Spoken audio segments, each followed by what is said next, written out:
As my guest said, Tom Hillery, he just said, my producer asked, are we ready? He said, as ready as we can be. So here we are. Tom Hillery actually walked in, and here you are sitting being interviewed. And the only thing I know about Tom is he is a producer. What do you produce? Movie producer, feature film producer. Movie, Yep. feature film? Specialize in movies that can be done on a low budget but have good character arc in them so you can attract good actors. So when you say a low budget, because I know low budgets can be anywhere, so you can have 5 million as a low budget, so you know. So what is your low budget? If you really push them, you can get them down to 2 million. 2 million, so you go... Maybe a little less. Maybe a little less, but don't tell anybody out there, you know. That's a secret. That's a secret now, okay? That's our secret. The whole world knows, actually, now. Don't tell your friends. Don't tell any of your friends. Oh, you're a character. Are you an actor as well? I don't know. People keep throwing me in front of a camera. I wanted to be a screenwriter originally, and then I got morphed into being a producer. And then you get thrown in then front. someone says, get in front of the camera. And they probably have to get in front. They probably need a part. You know, they don't have the character for that part. So all right, Tom, come on. Here we are.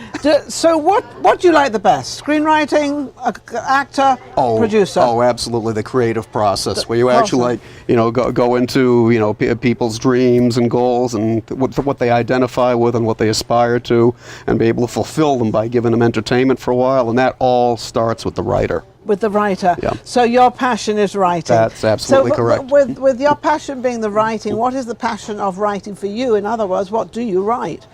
Well, love stories or... Well, that's if he's in a romantic place. Well, I got started by thinking to myself, everybody needs to be inspired. Yes, we all have to be inspired. So the inspiration was this. I'm watching my TV, and I'm noticing that my right thumb is becoming extremely strong. Because I keep hitting that clicker. Yes, well, that's what men do. They click the thing all the time. But if you're clicking away, that means you're not seeing what you want to see. So I said, there's material I want to watch on TV that isn't out there, and so it's up to me to write it. So that's what got me going. Oh, that's a brilliant way. So you couldn't find what you liked through the clicking. Now your thumb's now normal, right? Because you're not clicking anymore. Yeah, we kept it in a cast for about a year and a half, and it's safe now. It's safe now. So now you start writing. What inspired you to write whatever you do write? What do you kind of write about that comes into your mind, and you know you can go from the beginning to the end of this movie? Because it's going to be a movie, right? Yeah, absolutely. Yeah. I prefer to do features. I've done a couple of short videos, but I prefer to do the features. You like the whole feature? Yeah. So you get very involved into what you write? Yeah, because you have a chance to go through, a person's life trajectory, or at least a life-changing trajectory. So are they a lot of documentaries, or is it just a story? Or No, fictional stories. Fiction story. What's your favorite that you've written? Well, the best one I did was called Project Solitude, Buried Alive. And Project Solitude, Buried Alive. Yeah. Hello? Okay. It's not a romantic comedy. I know No, it's a it surprise. doesn't sound like romance. It doesn't sound like a comedy. It sounds very, very real. What took your mind to that? Well, a gentleman I knew once said he didn't know if you could do an original horror theme today, and it is hard to do an original horror theme. So I had to come up with a story where the monster isn't quite the monster, and yet somehow it turns out he is, because monstrous characters hardly ever go through character arcs. So when I got involved with some people out in Hollywood, Jerry Wolf especially, wonderful casting director, he got in touch with Eric Roberts. And Roberts' agent, maybe it was Roberts himself, told Jerry, quote, I really want to do this movie, after he read the script. And I said, can you imagine somebody saying that, and you've just written it and finished it, and somebody once said, oh, that has to be amazing. It was. So I said, look at his face. He's getting all excited here. So I said, in that case, I'm really crazy enough to finance it. Let's make this happen.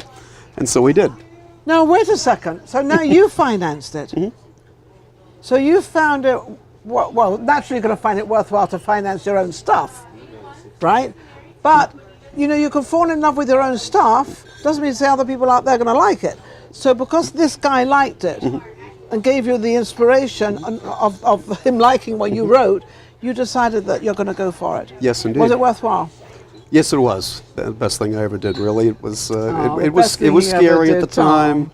It was frightening. A lot of it was happening I during think a downturn in frightening. the Never mind the markets. story of the never mind the story of the film, but it was frightening. The whole process was frightening for you. Well, I always told people, if you want to make money, go work in an insurance company. Okay, don't become a movie maker because you want to be sure that you're going to make money.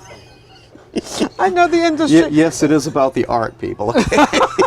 Well, And if you don't believe that, get out of here. No, that's because what- it's about the art. No, that's what we say, because if we don't get the money, it doesn't do anything. It's all about the art. So we kind of cover ourselves all over. Well, no, you just have to be ready to be disappointed financially, no matter who you are or what you do. Yes, I mean, I'm there are never plenty of disappointed big financially households. because the money will come. Money always seems to come. Sooner or you know, later, sooner or later it comes, and it's sort of, it happens. So when did you do this feature? This was shown, gosh, a couple of years ago now. Can't remember the year, but it was outdoors in Green Bay, Wisconsin, in December. Lovely and warm. The Perfect weather was place to lovely. be, You know yeah, how yeah. nice to be out there and everything, and There just were- the jacket and all that. With Couple all of the days- scarves and all the hats and all. A couple of days it got up to freezing.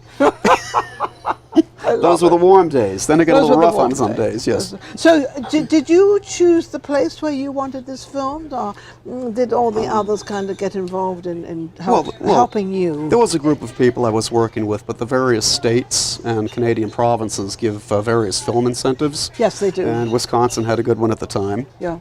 And a couple of people I knew some people in Wisconsin who had experience doing that shorts helps. and commercials. Yes, that helps. And we decided, yeah, let's do it.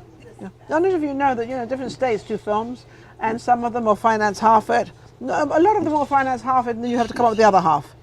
Or whatever. It's not quite. It's usually about a quarter of it. Quarter or whatever, but whatever the number is. So, but at least they do help you start the thing, and then you start rolling along. Yes. Okay, so that was a couple of years ago. What's happening now? Oh, what's happening right now is I just joined up with ITN Distribution, Okay. which is actually a Las Vegas-based film distribution company. Okay. Not Las Vegas, not Los Angeles, Las Vegas. And we put out Ouija House. As in- Ouija, I like yeah. Ouija board. That's As in, exactly, as in Ouija witchcraft. board. Yeah, that sort of thing. when they put the Ouija board on top of the hot thing, and it all starts. Have you ever heard of that story? They have the Ouija board, and back east they have these little heater things, and they put the Ouija board on top, not thinking that it's going to heat up, and the Ouija board goes all crazy, apparently. So And what does that tell you about the people using the board? I'm not going there. We're not gonna go too far I'm that not direction. going there. If he wants you to go there, you can go there. All I heard about is crazy boards, that's all. So crazy board. That sounds fascinating. Well, thank you so much. So, yeah, we have Tara Reid and Nisha Barton and Dee Wallace in that. And it debuted on the shelves at Walmart last day after Labor Day. Okay. Yeah, And so- how's it going now? Very well. Very Now, well. Stuart has taken it around. The owner of ITN is Stuart Olson has taken it around to all the international film markets right now. And this is a feature film, or Yes. it is a feature film? Feature film. And so, what was your involvement in it? Co-producer, co-executive producer on that one. Co-executive producer. I gotta keep that good. I like this guy. He's pretty cool. You know where it's at. Thank you. You're very nice. You're very kind. I appreciate can that. Can we Might make come a back. couple? Shall we? I'm feeling good with this lady. Wow, this is Yeah, nice. look at me. You're gonna see us around town, honey. But no, so your career in what you do has really built it up. But would you say because of who you know and you putting it out there and working it is why it's done what it's done, and the people you know? You have to really want to do this. There you You go. have to understand it's first about making the art and then trying to make money doing it. Yes. And you've got to be practical too. I mean, luckily my undergraduate degree was in economics, and for a little while I worked in a bank. So I. So you know where the understand- money goes and what happens. You pay the bills too. Yeah, Gotta it's get a not. bill You know, and you you pay don't. it. I'm sorry, I'm doing art. No time for the rent this month. Doesn't work that way. No, it does not. Because you get kicked out and Yeah. you know what? Yeah, so you've got to be. Yes, it's the dream factory. Yes, Yes, it's it is a imagination, dream, but yes. you have to have the sense to realize you're going to spend time and money doing this, and it's very, very risky. Yeah, but I also think that if you've got that in the back of your mind of the financial side of it, I think it must go much easier because you understand the logic of it. You know your boundaries. You know how far you can go. You know where you have to go to get whatever you need to get. So I think that's kind of it. If anybody wants to produce a movie with you and look at your scripts, what do you got? Have you got anything in the works writing? You writing anything? Oh, absolutely. The What? what I've got in development right now is called Honey Trap. Honey Honey Trap. Yeah. Oh, it's a honeybees. Yeah, well, it's a Russian espionage action comedy. Have you heard the expression honey trap? Yes, I have actually. Okay, yes, well, I have. I said that's going to be a cool movie title. Yeah, that's a great movie title, and I heard it because there was something to do with a guy that has an injection or something several years ago, and that's what that name came up, the Honey Trap. And I remember seeing that and reading it and thinking, well, what does that mean? So you're going to build. So you're going to build around that. Well, you know what it means, right? Or should we tell the audience what it means? Go ahead. A honey trap, and this is an expression intelligence services really use. Yeah. Is a lady with very low self-esteem, whose job is to get close to a diplomat or a businessman and get him into a compromising position, where he can be extorted or blackmailed, and therefore she's the honey trap. That's where it's from. That's the story. And and that's like this guy that I was talking about in Russia, actually, and it did a true story. And it's a Russian girl. Yeah, there you go. We got it. It's a Russian girl. How can they reach you? How can they get hold of you? Probably the best way to do is write to me at starlightproductionsnevada@yahoo.com. Oh, can I just mention one thing quickly? You can explain anything. Go ahead. Okay. You heard of Clint Eastwood? Yes, Clint Eastwood. I love Clint Eastwood. He did 2 movies called The Enforcer and Every Which Way But Loose. Yes. James Fargo directed those. Yes. I have him under contract to direct Honey Trap. So if anybody wants to get involved, we're not just starting with a concept. We actually have script, budget, schedule, director. You have everything in order. We got that much in order. Well, hang on. Clint Eastwood's pretty much to have in order. I mean, just well, just no, he's not in it. No, but he's but he's part of it. Yeah. But can he still act? I guess he can. I don't know. I think he just was in a movie or something, was he? Yeah, The Mule, I think it was called. Something he was just in. That's so bad on my side. I should know, but anyway, I don't.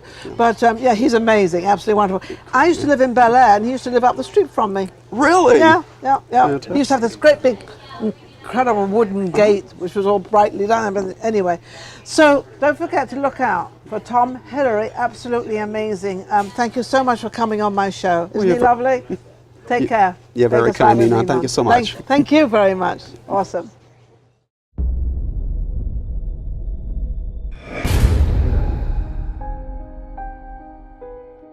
The Cooper Ascot Foundation is accepting proposals for controlled variable human interaction experiments. Now, what if I conducted my own experiment involving authority?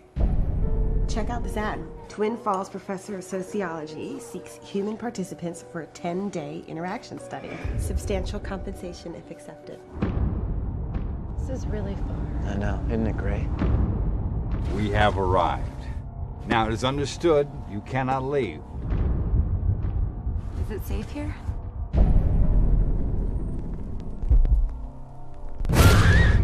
What was that?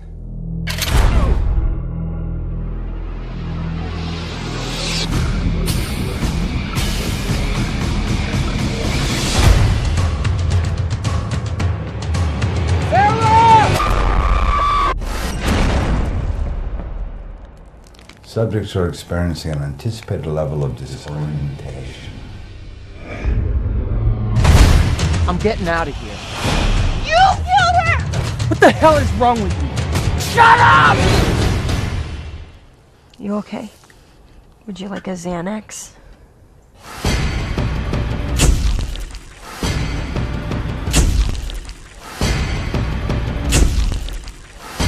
Look at all the people who died. It is not his fault! It's all his fault!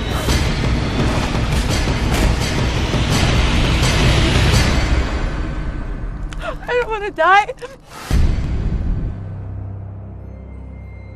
All of us will get our hands dirty.